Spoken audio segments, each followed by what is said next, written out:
છેલ્લા એક વર્ષમાં સોનાએ એટલે ગોલ્ડે સેન્સેક્સ નિફ્ટી કરતા વધારે રિટર્ન આપ્યું છે.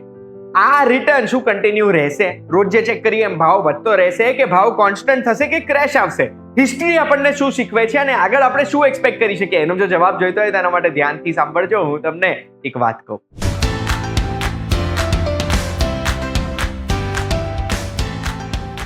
એક વાત કહું, આપનું સ્વાગત છે. મારું નામ છે ગુંજ ઠક્કર. સોનું, ગોલ્ડ, આ આપણા સૌને આટલું પ્રિય કેમ છે ખબર છે? કારણ કે ગોલ્ડ બહુ ઇઝીલી આપણે પૈસામાં કન્વર્ટ કરી શકીએ. ગોલ્ડ બહુ ઇઝીલી ટ્રેડેબલ છે. આજે આપણી જોડે ગોલ્ડ છે ને તો કોઈ આપણને ના નહીં પાડે. એફડી છે તો એફડી આપણે લિક્વિડેટ કરવી હોય તો સમય લાગે, શેર્સ વેચતા સમય લાગે, મ્યુચ્યુઅલ ફંડ વેચતા સમય લાગે, ઘર વેચતા, પ્રોપર્ટી વેચતા, બીજું કશું વેચતા સમય લાગે. પણ ગોલ્ડ છે ને, એ ગોલ્ડ આપણે તરત જ લિક્વિડ કરી શકીએ છીએ અને એટલે ગોલ્ડની કિંમત પણ વધારે. સપ્લાય અને ડિમાન્ડથી ગોલ્ડનો ભાવ નક્કી થતો હોય છે અને છેલ્લા ઘણા વર્ષોમાં ગોલ્ડની ડિમાન્ડ વધી છે. અરે આજે દુનિયામાં સૌથી વધુ ગોલ્ડ રિઝર્વ્સ 20% રિઝર્વ્સ ખાલી બ્રિક્સના 5 દેશ એટલે બ્રાઝિલ, રશિયા, ઇન્ડિયા, ચાઇના અને સાઉથ આફ્રિકા પાસે છે. અને છેલ્લા 2-5 વર્ષમાં ગોલ્ડ રિઝર્વ્સમાં હાઈએસ્ટ વધારો કર્યો હોય ને, વધારે ગોલ્ડ રિઝર્વ વધાર્યા હોય એ ટોપ દેશોમાં ભારત અને ચાઇના પણ સામેલ છે. હવે આ બધું જોતા આપણને તો એક વસ્તુ ખબર પડે છે કે અત્યારે ગોલ્ડની ડિમાન્ડ વધારે છે, બધા ગોલ્ડ રિઝર્વ્સ વધારી રહ્યા છે અને એટલે આપણને મગજમાં એક એવો વહેમ છે કે ગોલ્ડનો ભાવ ક્યારે પડશે નહીં, ગોલ્ડનો ભાવ કોન્સ્ટન્ટ રહેશે. અરે 2-5 વર્ષ આનો આ ભાવ રહેશે, પડશે તો નહીં જ ને. પણ હિસ્ટ્રી કંઈક અલગ કે છે.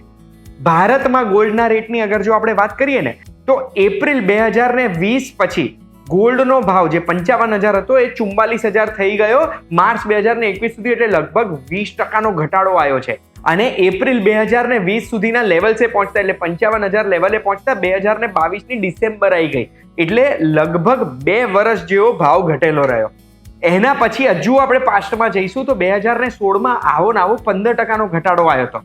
પણ આ થઈ ગયા ભારતના રેટ. તમને ખબર છે ભારતમાં ગોલ્ડનો રેટ છે ને એને કુશન મળે છે. કુશન શું મળે કે ઇન્ટરનેશનલી ગોલ્ડનો ભાવ જો બહુ જ તડાકો ભડાકો ઘટી જાય છે ને પણ એની સાથે સાથે ભારતનો રૂપિયો બી ઘટે છે અને એના લીધે ભારતમાં ગોલ્ડનો ભાવ એટલો ઘટતો નથી.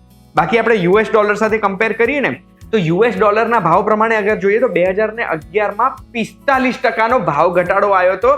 જે ઘટાડો ઘટેલા ભાવ રહ્યા હતા ને એ 2011નો ભાવ આવતા આવતા 2020 થઈ ગઈ હતી એટલે 9 વર્ષ સુધી ભાવ ઘટેલા રહ્યા હતા. એટલે આનાથી એક વસ્તુ તો આપણને ખબર પડે છે કે ઇન્ટરનેશનલી ગોલ્ડનો ભાવ જો કડાકા ભડાકા થઈ જાય છે ને તો બી ભારતનો રૂપિયો પડે એના લીધે આપણને ગોલ્ડના ભાવ ઘટાડાની એટલી અસર નથી પડતી.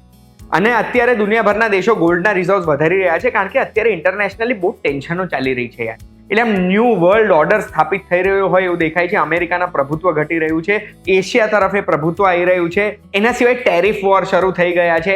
એકચ્યુઅલ વોર પણ 2-3 જગ્યાએ ચાલે છે. એ વોર એસ્કેલેટ થઈ ગયા તો પણ કદાચ ગોલ્ડ રિઝર્વ્સની જરૂરત પડી શકે. બેસિકલી આ જે ગોલ્ડ રિઝર્વ છે ને ગોલ્ડ રિઝર્વ્સ એક શ્યોરિટી તરીકેનું કામ કરે છે કે માની લો અગર અમેરિકા કોઈ દેશ ઉપર સેન્કશન્સ લગાડી દે છે તો એમના ગોલ્ડ રિઝર્વ્સ એમને કામમાં લાગશે અને અમેરિકન ડોલર એમને ટ્રેડ કરવાની જરૂરત નહીં પડે.